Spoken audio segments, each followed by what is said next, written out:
Hey Tracy, Ryan obviously had a pretty, tough experience in New England, but he was able to bounce back this past week. How important is it as the special teams coordinator that you kind of monitor the specialists when they have heightened mistakes and maybe can carry that on for a long time?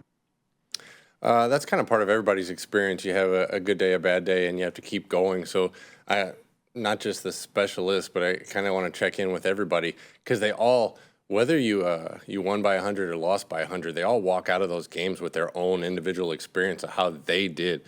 So even on a crushing team victory, you kind of like, hey, how'd you do? Are we okay? What can we do? Kind of thing. Because I'm just dealing with all of them at the same time. Ryan did a nice job of getting back to work, and he's done the same thing on his best games and the other ones. So I just kind of look forward to him staying that way. But we have a lot of guys that are like that, and one game doesn't necessarily lead directly to the next one. It's a whole new set of circumstances. Thank you. Of course. Hey Tracy, so just looking at punt returner, you guys have cycled through about 4 or 5 guys so far this season. I'm sure David Moore's injury is obviously a factor in that. Just curious where you guys are at as far as trying to find maybe just one regular returner at this point in time. We're trying to use the guys week to week on who we think can be successful against that particular team and also what their other skill sets are. Both Trevor and DJ Dallas have played other positions on punt return so far for us before. So how do you use one guy and how does it affect the other 10 kind of thing. So it's kind of been a weekly decision until somebody really kind of grabs the title belt for a while. You know, you kind of keep moving and give everybody a chance to do whatever they can do best. Yeah, thanks. We'll go with Darren Gant, followed by Cass. I was actually also going to ask about punt returns, Tracy. Is there almost an element like a baseball bullpen where you've got different guys for different returns, or in this situation, I like Hunter. In this situation, I like somebody else. This has been the team I've been on that had the most guys who could catch an NFL punt for sure. So there's been more optionality in that way. Throughout a game, you've seen us use multiple guys within a game, and that's sometimes that there's a short field catcher and a long field catcher. So that's a way to get more people involved within a particular game. Strictly punt to punt or scheme to scheme, not as much, but that's the same sort of thing. We got a long reliever and a short reliever if we have to do a baseball thing. What's the favorite baseball team of the Charlotte people? The Knights? And? That's a contentious subject. Oh, The really? Braves. Okay, sorry. I don't want to get into that. Bruce told me nothing controversial. Don't ask Mike or Joe about that at all. Please don't. Oh, Mike's showing his Phillies? This is Braves country, Tracy. Oh, okay. Good to know. I grew up a New Orleans Zephyr fan. Cool. Okay, I'm going to go back to football real quick. Turpin is, I think, like second in the NFL in returns. What is it that just kind of makes him so special? A fantastic talent, has been that way. His whole life was like that in college, just has a knack for it, incredibly fast, exceptional change of direction, and then tough. Can run through a tackle kind of, and then actually a fantastic tracker of punts and kickoffs, does a nice job getting to the catch point and can make a play. He's out there to make something happen. Really dangerous returner that we have to deal with in both coverage phases, kickoff and punt. When you have a returner like that who can do so many things, how do you prepare? Like, is it mostly film study or is it practice reps? Like, what's the best way to prepare for somebody like him? Or is it kind of like you just got to get to a game and some of these guys have to feel his speed on at least the first return? You'd hope that it doesn't take a whole return to figure that out. So we post warning signs all over the walls kind of thing. Danger, danger, danger, returner kind of deal. He can do everything. So we got to show his history, show what he's best at, and how we can deal with it, and do our best to play within our techniques to go get the punt covered, no matter who's back there. I'm going to assume that was a joke, but just to be a journalist and check, are there really signs all over the wall?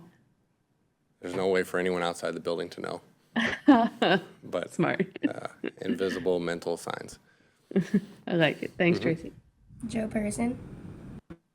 If you show up next Thursday with a New Orleans Zephyr hat, David Newton will buy your lunch. There you go. Just, just let me just start with that. Um, yeah, that's pretty cool. Your dirty kickoffs uh, haven't looked as dirty lately. Is that because teams have kind of done a nice job countering them, or you having Fitz change them up a lot since that Atlanta game caused so much havoc? There's different strategies a return team can use. The closer they are to the front of the landing zone, the harder it is to get a ball at their feet. So there's that. That opens up other possibilities of different kicks that we've been able to use with teams that challenge that. We've gone through the same process with our return team. Do you take away a short kick? Is that more dangerous? Do you take away the deep kick? Which one's, like risk reward on both of those things? Those two guys have to cover a box that's 20 yards deep and 53 yards wide, and you only have two people to do it. So we're reacting to that as a kicking team, they're reacting to that as a returning team, and then the other way. So it's kind of a puzzle that all of us are putting together based on the game conditions as well, the weather that day, all those things. So if you're presented with an opportunity to get the ball on the ground, you'd like to. The teams that are really succeeding are making the ones that the returners do catch also challenging. So we're just kind of like looking for an edge on all of them. It doesn't always look the same. Teams are doing a nice job of eliminating the ball that bounces 3 times, because that's a true problem. Thanks. Sure. Right, Kay. Thank you. Hey, Tracy, I know you guys bring up being developmentally minded, but that also kind of serves as how you're mentoring probably the other coaches within the staff. I know I asked you about Darren last year, but what's been the growth from year 1 to year 2 for him? Same for all of us, same for anybody in their job. Once you get the basics covered and you can do those, and you can start expanding where you can go with your job. So year 2, his reach on the team, his outreach, the number of guys that he can connect to because of his expertise growing is so much stronger. He can work with a guy in punt protection and a gunner in coverage, or someone on their blocks. The more things that you're comfortable managing material-wise, the more people that you can help. He's kind of learned how to relate to more different types of guys, kind of thing. He had an advantage because he played for 9 years, so he'd always been a mentor on the teams that he was on already for the linebackers or the specialists or whoever's in his room. But last year was his first time ever talking to a punter about punting for sure, or snappers or kickers or all that stuff. So he's a real worker, and he's always expanding his knowledge base, and has been a real asset to us, improving as quickly as he can. When you have a guy kind of like Berkovici who's younger, who can be involved in reps and kind of show the physical elements of it, how much does that help the teaching process? It's great to have a young coach who can participate with the guys. For special teams, if you're involved with the offensive line, the defensive line, and the quarterbacks, just schedule-wise, you can't really help with special teams. So I don't connect with Mike as much because he's always dealing with the quarterbacks. But the other guys, the guys that are working with the defensive backs, the wide receivers, the tight ends, the ones that are available during special teams, we try to get as much of usefulness as we can, try to help them develop as a coach, and then also help us, because we just talked about it. It's a big field, and there's 11 guys on special teams that are spread out coast to coast. So as many guys as we can get to help, I will use anybody. Thank you. Sure. Any more questions for Coach? Tracy, are there other guys on this roster who could catch a punt? And what makes a good punt catcher? Yeah, you see them sometimes after practice, the guys all that are prospective punt catchers. Several guys on the practice squad stay after for their catches also. Jalen Coker just got activated a couple days ago. He's always back there with the punt catchers. There are some qualities of it.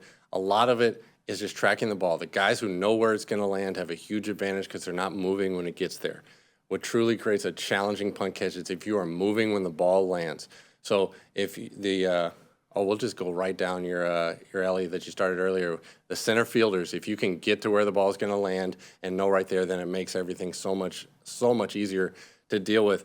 So it's the same as like a deep ball catch. The guys that truly can track a ball and understand the physics of it, whether they do it explicitly or not, have a big advantage because those things, they come down really fast, and the spirals tighter than a normal spin because of how hard it's spinning, the revolutions of it. So as long as you're perfect with your feet, it's much easier with your hands. And some guys are natural catchers. They can kind of make it up. Rod Woodson used to catch the ball over his head because he was such a good catcher with his hands, that kind of thing. There's some exceptional guys like that. David Moore's like that. If you tell him to catch a ball above his head or below his knees, he can do both in the same day kind of thing. Anyone else? Does a baseball player make a better returner then? There's a guy, one of Claire's friends at the Combine, that always asks the guys about their baseball history. He's always looking for outfielders to catch punts. So there's something about tracking a ball, a struck ball, or a punted ball in the air that matches with those two skills. Certainly not a prerequisite, but there's something about being far away from where it started and being able to get your body there. There's an imagination level.